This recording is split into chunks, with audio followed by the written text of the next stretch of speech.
We're returning to the second of the 4 categories of right effort, and that is removal.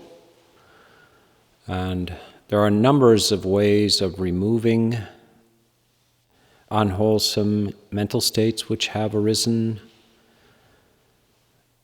This list of 5 is particularly good. It's a very important sutta. You should get a hold of it when you get back home and read it over. Have it tattooed on the back of your hand in brief form.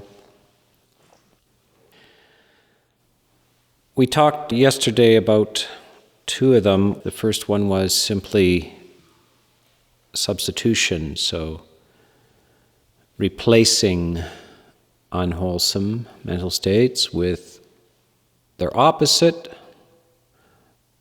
or any other wholesome mental state. The simile for this is as a carpenter has assembled a chair in a crude formation. They do it with pegs at the time, wooden pegs. And then when it's all finished and ready, they do the final finished pegs by tapping in that finished peg, which pushes out the older peg. So you're literally tapping in something into your mental system, your emotional system, and that excludes what is there. So there's part of the theory. The Buddhist theory is that you can't do 2 things at the same time. That an unwholesome and a wholesome emotional condition can't simultaneously exist. There's some misunderstandings about that, especially in modern times. People talk about being sort of objective about their anger or objective about their greed or something like that. Actually, you have a notion that you can be both outside of it and have it at the same time, but from a Buddhist point of view, you can't do that. You either have it or you don't. You might have some capacity to observe that you have it, but you're still in it. So this means that they are mutually exclusive. A wholesome state mutually eliminates unwholesome state. So that's good to think about. It's empowering to be confident of that as well. You know exactly when you have a negative condition that you can actually just put in a different cartridge and the other one is going to fall out the other side. So that's good to know and be very clear about. The second one is concern for the opinion of the wise. And it's very, very important to have somebody that you admire, that you revere. And that's the idea of the Buddha, is saying it's a blessing to have someone that you have respect for. And then you can use that. The blessing is that you can use that for your own benefit. You bring that into your mind and you think, what would that wise person think of what I'm doing now? What would be the opinion about that? And you will get the answer. What you're doing is very unskillful, and you should change that. It's not worthy of the wise. Now, there's another word in Pali. What I'm talking about here is called hiri otapa, and roughly translated as fear and shame, but I prefer to just drop those because they're just so contaminated. The words fear and shame are contaminated. So we need new explanations, so that I prefer that you have an appreciation of beauty is fear, that you fear to lose your beauty. And shame is actually high regard for the opinion of the wise. You have people, humans that you esteem and have high regard. for their skill. And this makes more sense of this. What would be a shame to throw away your beauty for ugliness? And that is what we're afraid to do that. So the simile there is that the person looks in the mirror and they've got a very great flaw on their face, or a dead snake hanging around their neck, etc. Some sort of pretty outlandish defect, and you immediately don't want that there. You're concerned about that. It's obviously not something to be tolerated. So that idea is an appreciation, a strong appreciation of beauty in yourself, perhaps a hard-won beauty, or beauty that you're aspiring to or holding on to, maintaining, and then beauty in another. And this is very close to this idea of the Kalyana Mitta. Kalyana Mitta is a beautiful friend. Mitta means friend, Kalyana means beautiful. And the Buddha, for instance, is a Kalyana Mitta. And Ananda, his attendant, once talked about this. The Buddha said it's very, very important to have a Kalyana Mitta, a spiritual friend. And spiritual doesn't do it justice, but it's a beautiful friend, and it's not somebody who happens to be handsome or beautiful. They have the beautiful spiritual qualities, and that's their beauty. They could be shriveled old people with funny ears, but they're very beautiful because of the beautiful quality. So Ajahn Chah was not particularly handsome in later life, but he was very beautiful.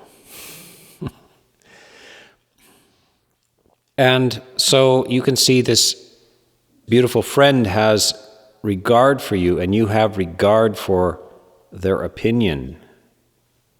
And so we're really in the realm of beauty. And then how is it that there's this famous dialogue with Ananda.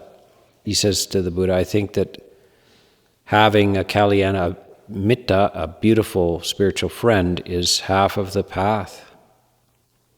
And then the Buddha replies, somewhat enigmatically, that no, Ananda, no.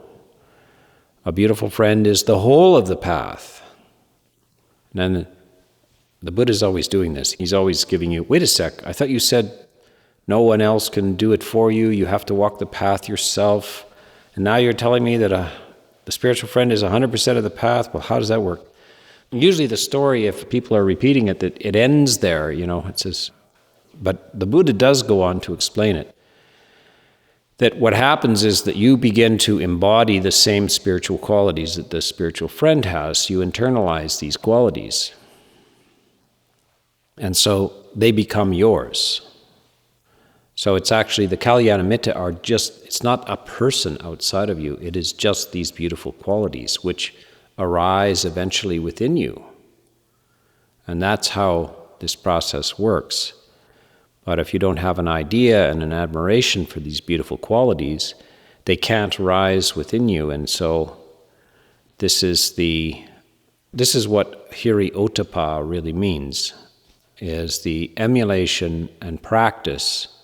And it's the same in all of the arts as well. If you want to be a good musician, you listen to good musicians, and your teacher, it's not your teacher that you're interested in, it's the sense of the music. So if you can manage to get this, then the sense of the music arises in you, and now you are participating in the music. The music is something else. The Greeks were very good at this.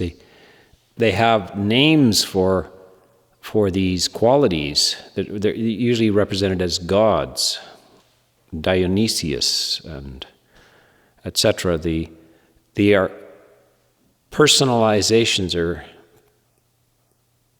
deifications of qualities that are found in people.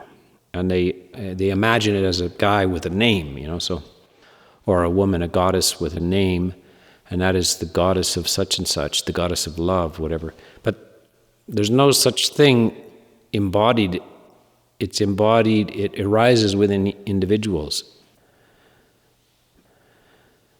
So these are skills, and skill is beautiful. These are qualities of virtue and attitudes of mind, loving kindness, generosity, lucidity, clarity, curiosity, patience. All of these things are beautiful qualities which you may come across a friend that has them, and then you pick them up, and then you have them. And they're all kind of disembodied qualities. Remember the Buddha, somebody coming to look at the Buddha, to see the Buddha, and the Buddha says, what are you here for? He says, I just wanted to see you. And he says, again, enigmatically, it's always good, makes you try to understand the story. He says, you can't see the Buddha. You can't see the Buddha after death. You can't even see him while he's alive. And the man's standing in front of him. Cannot see the Buddha. But if you see Dhamma, then you will see the Buddha. And if you see the Buddha, you will just see Dhamma. When you actually see the Buddha, you just see Dhamma. And when you see Dhamma, then that's all that the Buddha is Dhamma. Disembodied qualities, which you can actually see, which might be useful to you. So this is what is meant by the second technique for removing these unwholesome emotional structures, is a deep appreciation of the heroes, really, that you have, ideal heroes. There can be all kinds of people manifesting this bravery and courage and generosity and all kinds of beautiful things that impress you and that make you want to live up to it and not be diminished from that.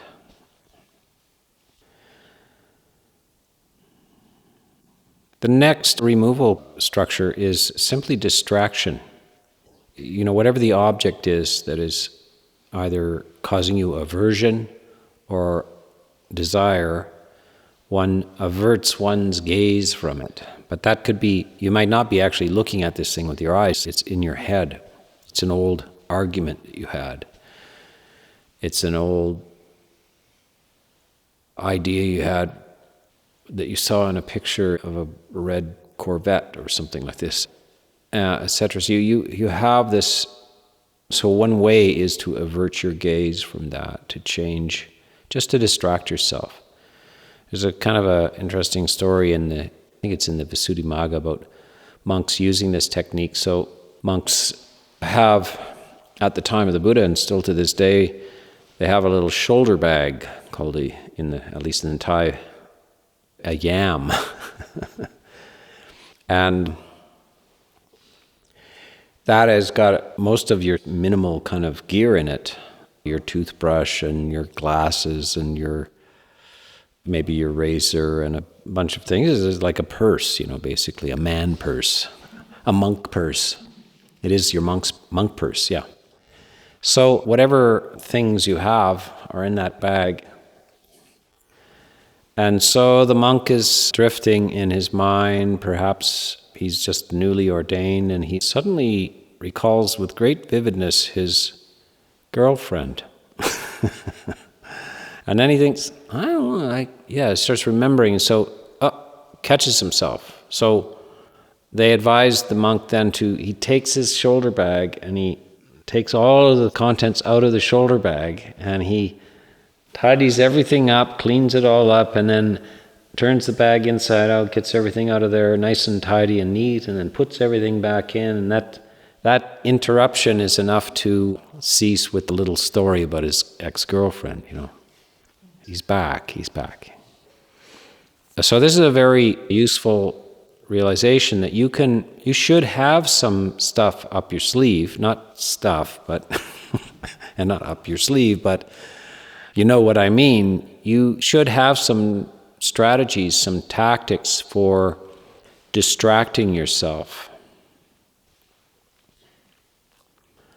Sometimes it only takes, if you can hold out for about a minute or two, then the strength of the impulse to go into the anger, go into the desire to get swept away in agitation or to go into a state of heaviness and sloth, Sometimes you're just kind of dull and everything, and you think, I should just lie down, to hell with it all. And if you can just cut that off for 2 minutes, it passes. And then you don't need the nap after all. It turns out you don't need to lie down. It was just kind of I give up. So, distraction, averting the gaze, and you should have a few tactics ready for such purposes. They can be very handy. And it's very good for cleaning up your man purse as well. Keeps it regularly tidied up. By the way, so if the monk's yam is a mess, then he doesn't need distractions. So he may be very pure and therefore his yam is a mess. But if his yam is extremely orderly, then he may be using that technique on a regular basis.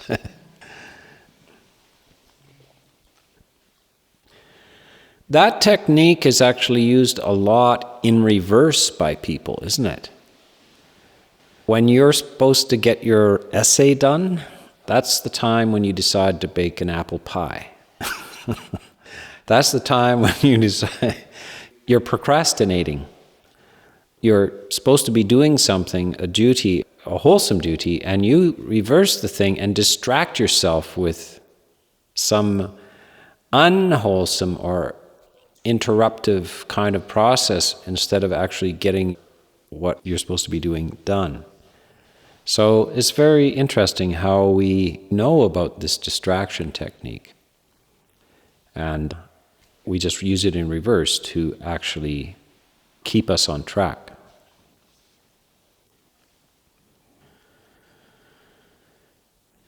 The fourth method it's a little vague. The Buddha does not give you the details of this, but he leaves you with this very interesting idea. Now, how did we get to the fourth technique? Are they all random, or are they supposed to be used in order? Actually, they're supposed to be used in order. It means that the first three have failed, that the unwholesome is quite strong, and we have not succeeded in replacing it with the wholesome. We have not succeeded in remembering our beauty and being impressed by the opinion of the wise, and then our distraction technique has not managed to get us out of the unwholesome. Now we're going to go to the fourth option. And the fourth option is just described by the Buddha as a man is running, and he thinks, why am I running? Why don't I walk? And so he walks. Then he thinks, why am I walking? Why don't I sit down? And so he sits down. Why am I sitting down? Why don't I lie down? So he lies down. So here's a beautiful little cartoon. You can just see the man running, walking, sitting, and lying down. And so what does this mean? This means that sometimes the energies of the hindrances, the psychic power of these self-harassments, these unwise emotions, are powerful, and they simply can't be stopped on a dime. And so you still have an option. You can bring it down one stage, and then you might have a chance to bring it down to the next level, to the next level, to the next. It used to be the old, Lord knows where this started, but when you're angry, count to 10 before you say anything. Beautiful. If very angry, 100.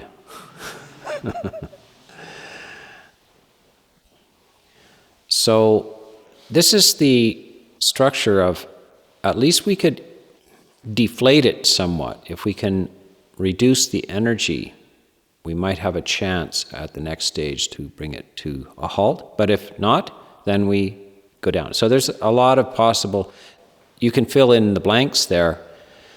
One thing is to change your location. So in fact, to go for a walk. Maybe while you're sitting there, it's just too much, but to change the location of your body. Now, this particularly happens with agitation and sloth. So the Buddha recommends this very highly. With lack of energy, to change postures. The first one he talks about actually is when you're sitting and you're declining into drowsiness and heaviness. He says you should pull your earlobes, magical, mystical, something or other, pinch your earlobes, and somehow that will kind of awaken you a little bit. That must have been an old trick in India at the time. And then if not, then you can visualize light. If there's no light there, you can visualize it. You can try to conjure up light. But you can also just open your eyes and try to get some light in it. If that doesn't work, then you should stand up and maybe go and splash your face with water. And then you can do some walking back and forth, meditation. And the Buddha says, if all of that does not work, then you should go and sleep. You're obviously really tired. So, if it's just shrugging off a kind of a sloth and heaviness, those are methods for that. So that could be part of the staging of this bringing energy back in. You might use the technique also of reflection on death. So death is a sense of urgency and it energizes you. You say, well, how much time have I got left anyway? If we really think about that, it kind of brings you back to life. It makes you appreciate your possibilities. This can alleviate that lack of energy.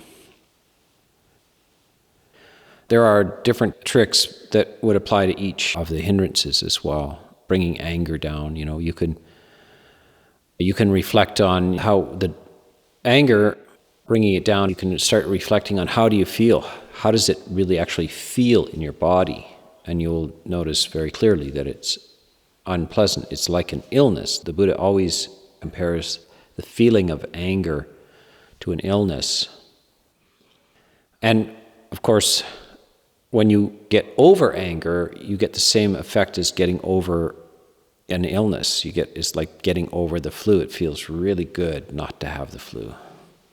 Or to get over a cold or any illness. It just feels so good to get over it. And the same thing is when you get over anger, it's just such a rejoicing thing.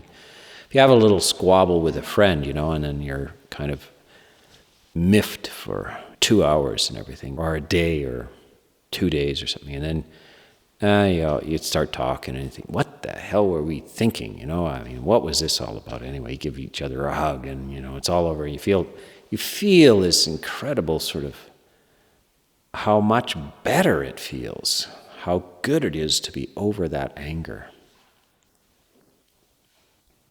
So these are means of bringing this, whatever the hindrance is, down in stages.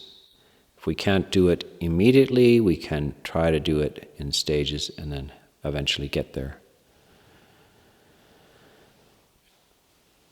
Changing posture. Another method is to listen to the voice of another. So sometimes the voice of another can pull you out of something you can't get out of yourself. So that is the same as on our logging road here in the winter. Although you have your 4-wheel drive, sometimes you just can't get out of the snowbank yourself. So you have to call Joe and the tractor. So the voice of another or the cable of another can sometimes pull you out of some situation you can't get out of yourself. Now, I highly recommend Ajahn Sona's YouTube channel or podcasts such as this. You probably are listening to this now, ladies and gentlemen. This is going on live, but this is sometime in the future you will be listening to these words and seeing if this can help you wind it down at least, whatever you're stuck in. If it can bring it down one step, one level, and then after you finish with the Dhamma talk, well, there might be at least you're walking now, and then perhaps later you will be sitting, and perhaps finally you'll be lying down, and that lying down is that you're finished with the unwholesome state, you're over it.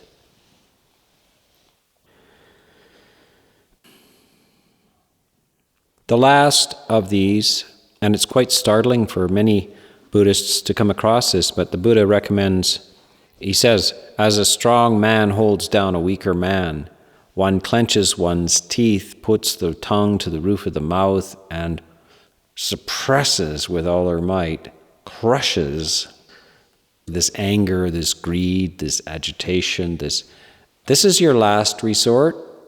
It's not the one you start with.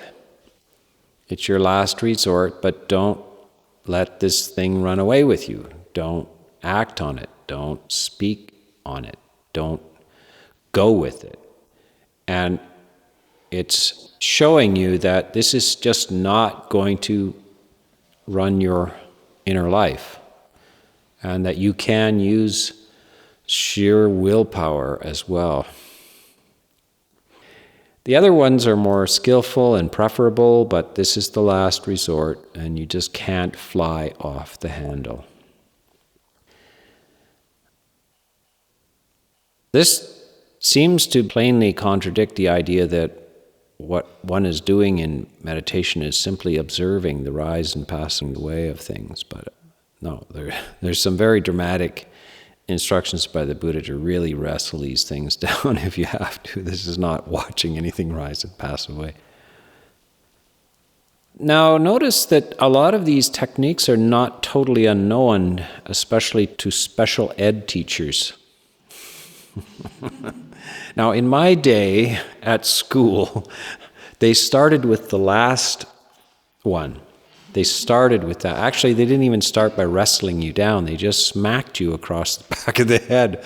They didn't try to distract you or appeal to your sense of beauty or try to distract you with something. They just threw a piece of chalk across the room, told you to shut up. And that's quite often bad parenting as well. Parents who don't have skills start with the most dramatic kind of a gratuitous violence because they don't know what to do. But so the skillful teacher, the skillful special ed teacher, the skillful parent will actually have that same kind of structure of techniques, because the child is, unless they're very exceptional, they are going to manifest the hindrances.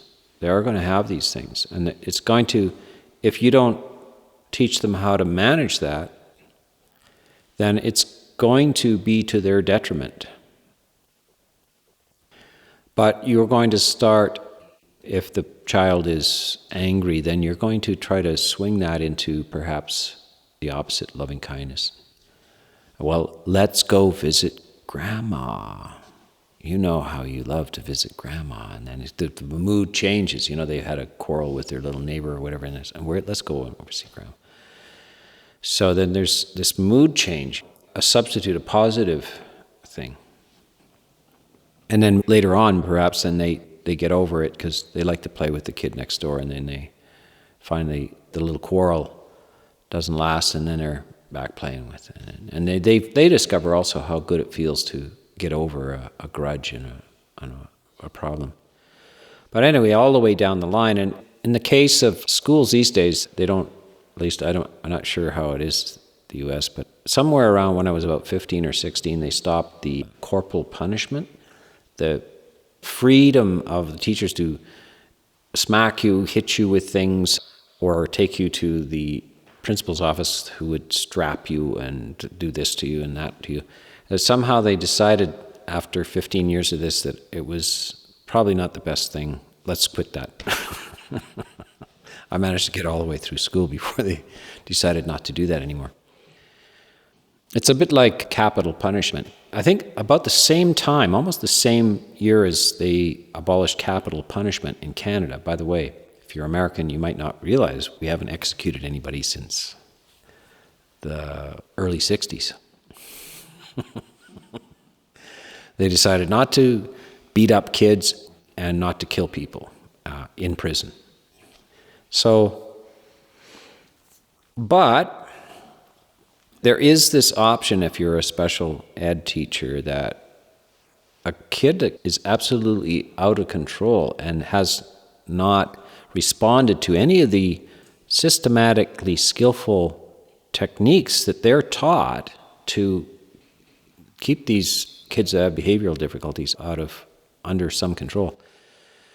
The last one is you've got to actually physically wrestle them down. You can't let them throw a chair through the window or hit the kid beside them with something, It will be physical, but you will be told, that you're not to be angry, but you are to use your superior strength to hold this kid down, because all the other techniques didn't work.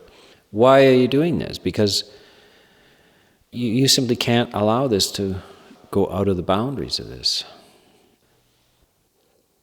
So this is the same interior structure as good parenting. You're parenting yourself, actually. You get a chance to do it all over again, the right way. If you thought your parents weren't skillful, you get a chance to do it now for yourself. You get to be your own parent. You get to be your own mother, your own father, and raise yourself again. And skillfully, hopefully, this time. And also you can apply this to others as well. You're going to transmit these. If these techniques work for you, you also have something in the bag, because you'll see all kinds of unskillful behavior. People don't know these things. And you will have, if the opportunity in life comes up once in a while, you might be able to share some of these strategies, techniques. So I got taught this one time in a retreat, or this is what the Buddha says, or this works for me.